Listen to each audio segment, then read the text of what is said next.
Assalamualaikum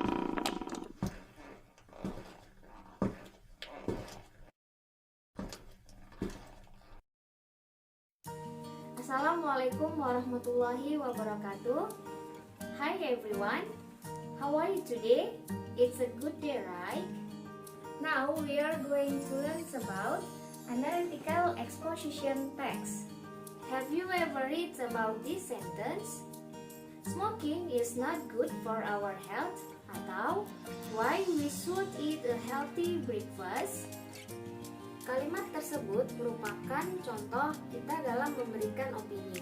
Nah, dalam bahasa Inggris, ketika kita memberikan opini, itu termasuk ke dalam analytical exposition text. Untuk mengetahui lebih jelas tentang apa itu analytical exposition text, berikut adalah penjelasannya. Ada 3 hal yang akan kita pelajari dalam analytical exposition text. Yang pertama, yaitu definition and purpose, atau pengertian dan tujuan. Kemudian, yang kedua, yaitu language feature, atau ciri kebahasaan. Dan yang ketiga, yaitu generic structure, atau struktur penulisan teks. Definition. Analytical exposition text is a text that elaborates the writer's idea about the phenomenon surrounding. Analytical exposition text merupakan sebuah tulisan yang menunjukkan opini penulis mengenai hal-hal di sekitarnya yang penting untuk dibahas. Purpose. The purpose of analytical exposition text is to persuade the reader that the idea is an important matter. Tujuan dari analytical exposition text yaitu untuk meyakinkan pembaca bahwa topik yang disampaikan adalah hal penting untuk dibahas. Example of analytical exposition text. Smoking is not good for our health. Nah, contohnya, merokok tidak baik untuk kesehatan kita. Dari hal tersebut, penulis ingin menyampaikan opini mengapa merokok tidak baik untuk kesehatan dan bertujuan untuk membangun reaksi pembaca mengenai opini yang disampaikan. Contoh yang kedua yaitu reading is important for student. Nah, dari contoh yang kedua, penulis ingin menyampaikan bahwa membaca adalah hal penting bagi pelajar untuk menambah wawasan. Dan kalimat tersebut bertujuan untuk membangun reaksi pembaca mengenai opini yang disampaikan. Language feature yang digunakan dalam penulisan analytical exposition text. Yang pertama, menggunakan simple present tense, yaitu menggunakan kata kerja bentuk pertama dalam penulisan analytical exposition text. Kemudian yang kedua, menggunakan internal conjunction. Internal conjunction dapat dibagi menjadi 3 kategori. A. Comparison. Contohnya, but, meanwhile, on the other hand, and etc. B. Conjunction antara paragraf. Contohnya, first, second, then, and etc. C. Cause and effect. Contohnya, so, as a result, the result, and etc. Generic structure of analytical exposition text atau struktur penulisan. Untuk menulis analytical exposition text, ada struktur penulisan yang perlu diketahui. Yang pertama yaitu tesis. Tesis yaitu berisikan pandangan penulis mengenai topik yang akan dibahas. Bagian ini merupakan bagian perkenalan topik atau ide pokok yang akan dibahas. Tesis selalu berada di paragraf pertama pada analytical exposition text. Yang kedua yaitu argumen.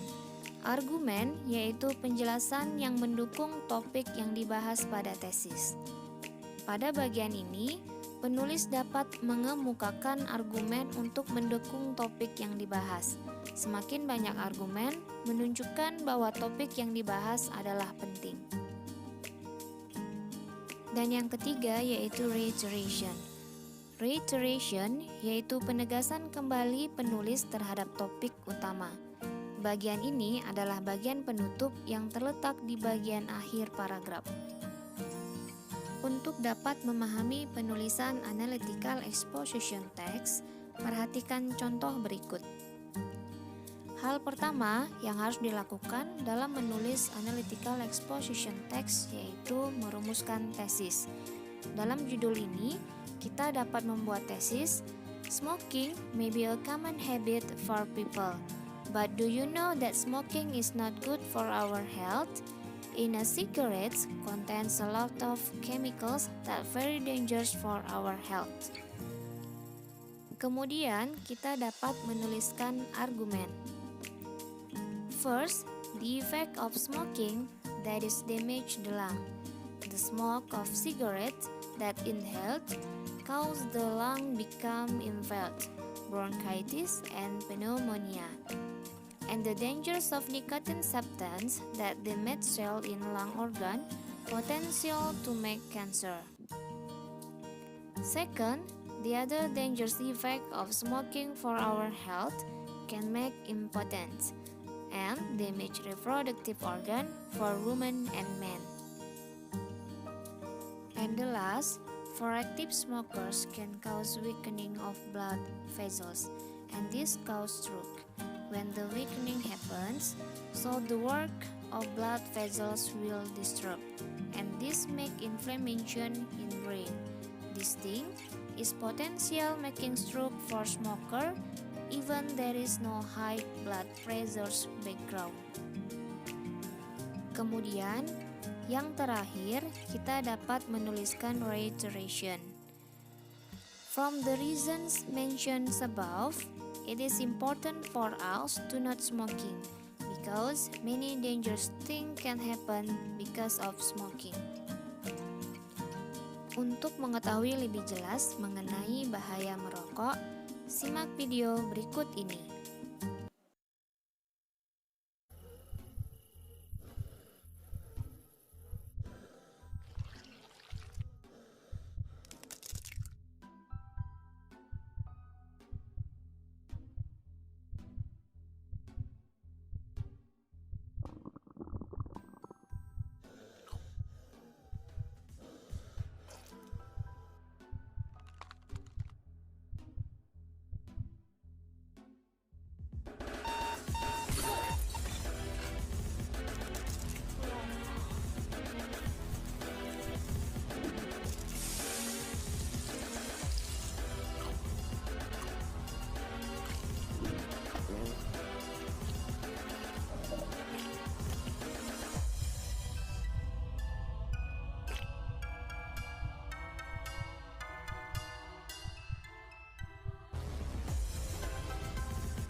Demikianlah penjelasan dari Analytical Exposition Text.